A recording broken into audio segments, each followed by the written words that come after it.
when I tell y'all the shit show just don't stop, I ain't lying to you, no. Let's talk about that.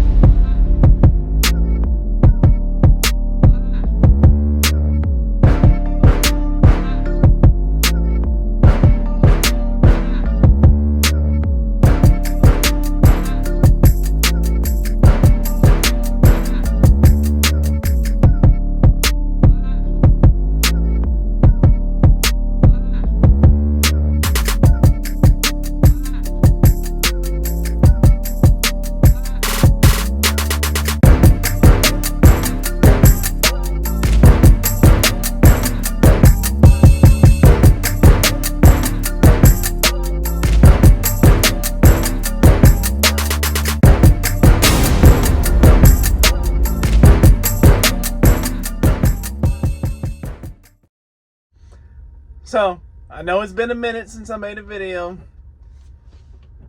and I do apologize for that. It's just, I've been being lazy. I ain't gonna lie to you. I say being lazy. Now, I've been working, trying to anyway. But, I got Voodoo back, as y'all can tell, because I'm sitting in her. Parked up in Chopin, Louisiana right now at my little dirt lot truck stop. With the fucked up bumper. Nice quiet little spot out here. But yeah, I got Voodoo back December 2nd. And today is the 26th. The day after Christmas. Voodoo needs a bath too. But I got her back December 2nd. And ran with her that week. Everything went good. The weekend after I got her back, ended up replacing 4 drives on her, which I knew the drives were going bad. They weren't quite down to the wear bars. They had like 1 or 2 30 seconds left before they hit the low wear bars, which the wear bars are set at 2 30 seconds. So I just went ahead and I changed them. Got those 4 changed. Then ran that week. And then I had... what went wrong? Yeah, the AC compressor. So the dude that fixed my truck, I had him fix the AC leak, which I can show y'all where it was coming from. Since I'm parked. There's a little junction box right up here. It's a little rectangle thing, y'all can see it. So there's a little O-ring inside of there. And I just haven't had the time to mess with it. And I figured, you know, while he's got the truck, I'll pay him to replace that. You know, insurance is covering the rest of the shit from the fire. $23,000 fucking dollars. So I paid him, I forgot what it was, to replace that O-ring and charge the system up. Buddy overcharged the system. So I get to the house and I smell something hot. So, a little bit of PTSD kicked in, and I grabbed one of my fire extinguishers I got in that top bunk, and I grabbed one from under the bunk on the other side. Threw the hood open. This is what I see. AC compressor is smoking like a freight train. So I'll shut the truck off. Start doing some inspecting on it.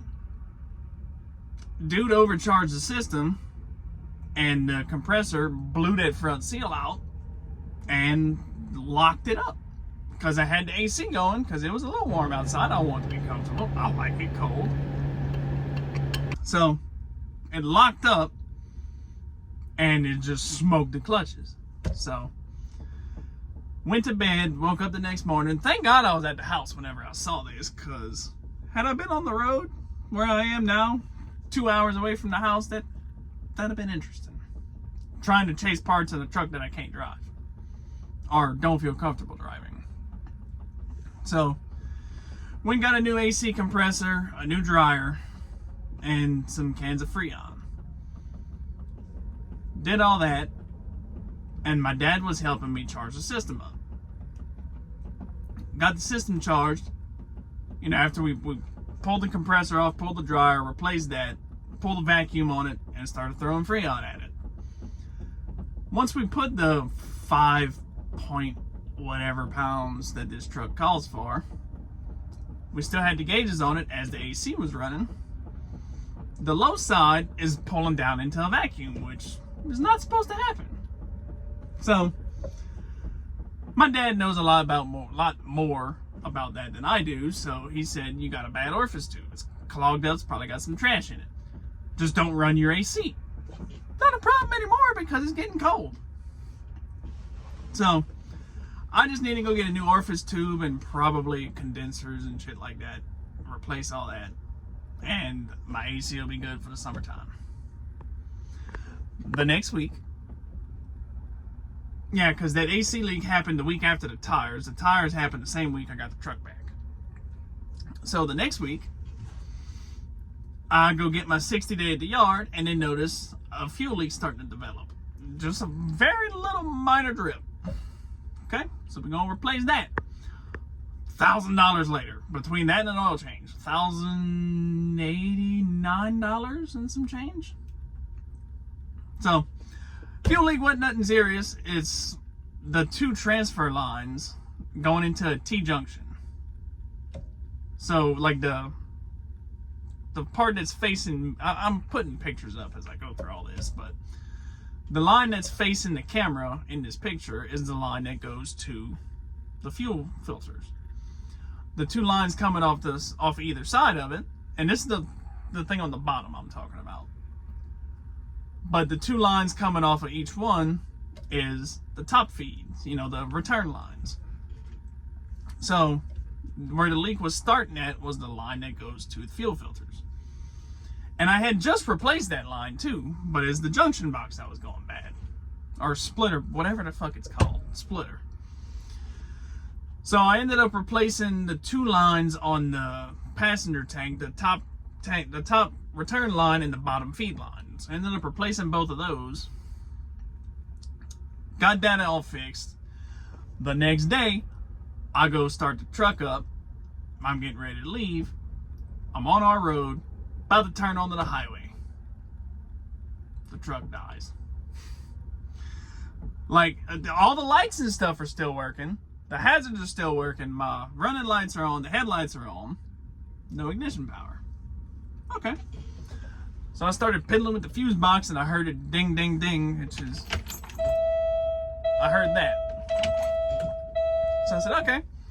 I backed up about a quarter mile, pulled back in the driveway of the house, called my dad because I'm not a fucking electrician. He knows way more about that than I do. He come help me. We ended up having to pull the fuse box out because for the ignition fuse in the fuse box, you know, the prongs that are in the fuse box, there it is, that you push the fuse into, the prongs had come out of the fucking fuse box. So we ended up having to pull the fuse box out and we had to disassemble the bottom part of the dash to reset the prongs in there, then got the truck going. And now here we are. So, knock on my fake wooden steering wheel. She has been running fantastically since then. But other than that, it's just been wild. I know I've been meaning to get another video out lately. It's just a lot of shit going on with this truck, and you know, I just don't ever think to pull my phone out and start recording when I'm working on the truck. It's just spur of the moment things happen and just, oh, I need to fix this, let's go. And then you get full of fucking diesel changing fuel lines and you don't think to record nothing. But I'm gonna be trying to get videos out more consistently for y'all because I feel bad because I'm not putting content out. Fuck, it's been almost 2 months since I put something out. It's just, and especially with the holidays, it's just been rough because things just ain't the same anymore around the holidays. So that's kind of had me down in the dumps, but now the holidays are over. I'm kind of starting to get over that. And I'm probably going to be recording another video this weekend because today is Tuesday. Yeah, Tuesday. I got some plans coming up this weekend that I'm probably going to end up shutting down a little early on Friday, because I need to go get my grandpa's old rifle out of my closet. I'm going to go fire off a couple rounds with it in the pasture, make sure she's still sighted in, go get me some more camo and some more orange, because I am going to the woods and I'm going to see if I can slay a deer with a rifle instead of a damn truck. Because fuck, if I had to tag a deer every time I hit one with a truck, I'd be about limited out by now. So, I promise y'all I'm going to be trying to keep more consistent videos. Let me know what y'all want to see. If y'all made it this far, which probably 2 of y'all did. But I appreciate every one of y'all. Thank y'all for watching. Y'all drive safe. Peace.